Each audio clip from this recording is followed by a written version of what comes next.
Kahit sino sa atin ay may karapatan at responsibilidad na bumoto ng karapat-dapat. Kaya naman mismo si Senator Loren Legarda, bagamat kandidato, ay masusi pa ring namili ng kanyang mga iboboto. Para sa detalye, may report si Jackie Sai. Isang karapatan ng pagboto ng mamamayan upang mamili ng karapat-dapat na pinuno ng bansa. Kaya naman kahit ang mga nangangampanyang kandidato gaya ni Senator Loren Legarda ay hindi pinalampas ang masusing pagpili at pagboto ng kandidatong napupusuan. Nag-umpisa ang botohan sa National High School Elementary Unit 1 ng alas 7 ng umaga kung saan pumila ang senadora kasama ng mga ibang botante sa Malabon City. Napabalita ang pagluloko ng ilang PCOS machine dito na dahilan ng mahabang pila.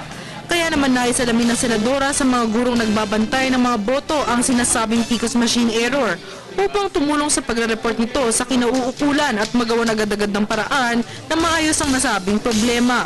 Ayon kay Legarda, swerte na siya tinanggap sa umano'y naglolokong PCOS machine ang kanyang balota sa unang pagkakataon. Nagbigay pa ng payo ang senadora sa mga bumoboto. Naalamin na ang mga kandidatong iboboto para hindi na tumagal sa pagmarka ng sagot sa kanya-kanyang balota. Samantala, patuloy pa rin daw ang paninira ng hindi kilalang mga tao sa senadora sa pamamagitan ng internet at chain messaging. Sa kabila ng patuloy na panggugulo sa senadora, malaki ang kumpiyansa niya sa taong bayan dahil paniwala niya na may talinong taglay ang mga Pilipinong botante. Dagdag pa niya, itoon na lamang ng mga mapanirang tao ang panahon sa milyong-milyong tao na naghihirap sa bansa. Humuhugot na lamang ang senadora ng lakas mula sa may kapal at anya, ginawa na niya lahat sa abot ng kanyang makakaya, kaya wala na siyang pagsisisihan pa. Tiyak naman ang senadora sa kanyang Team Pinoy Mates ang kanyang pagsuporta sa kabila ng mga kumakalat na paninira ng ilang miyembro ng kanyang grupo sa kanya. Dagdag pa nito, asahan daw ng taong bayan na ang kanyang pagboto ay umpisa pa lamang ng serbisyo niya sa publiko. Para sa media ng bayan, Jackie Sai. Samantala, kinundena ng Malacanang ang naganap na karahasan laban sa grupo ni Presidential Liaison Officer Emmanuel Mamba. Sa mensaheng ipinadala ni Presidential Spokesperson Abigail Valte, kasama rin sa kinundenan ng palasyang iba pang napaulat na karahasan kahapon. Nauna nang lumabas ang report na tinambangan umano ng armadong grupo ang convoy ni Mamba sa Alcala, Cagayan pasado alas 2 ng hapon. Sa report ni Mamba, galing sila sa bayan ng Tuyaw nang pagbabaril umano ang isa sa 4 nilang sasakyan. At sa ibang balita, alamin naman natin ang naging kaganapan sa Putatan, Muntinlupa sa ulat ni Cheska Aguiluz.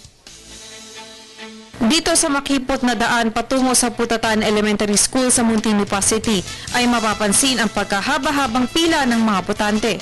Tahimik at walang gaanong malaking problema na naranasan ng ating mga kababayan, maliban na lamang sa ilang katao na nawawala ang pangalan sa listahan.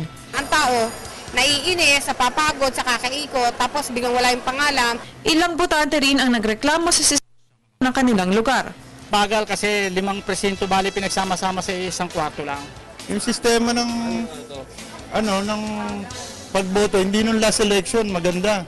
Mabilis kami. Sa kahabaan ng pila, hindi maiiwasan ang pag-init ng ulo. Nagkaroon ng komosyon papasok sa isang kwarto na eskwelahan nang may sumingit umano na nagdadalang tao sa pila. Pero agarang napigilan ito ng mga pulis na nakaantabay sa paligid. Giit ni Evelyn Del Rosario ng PPCRV. Yung walang bigayan, kasi may rule tayo na ang mga buntis, PWD at senior, priority sila, may priority lane. Kaya hindi dapat nilang anuhin yun. Ibig sabihin, hindi, pagbibigyan talaga yon. 4 na lugar sa Muntinlupa City, kabilang na ang Putatan at Tunasan, ang inikot ni Del Rosario upang matiyak ang maayos na operasyon sa mga nabanggit na lugar. Halos 20,000 katao ang nagrehistro dito sa Barangay Putatan sa Muntinlupa City.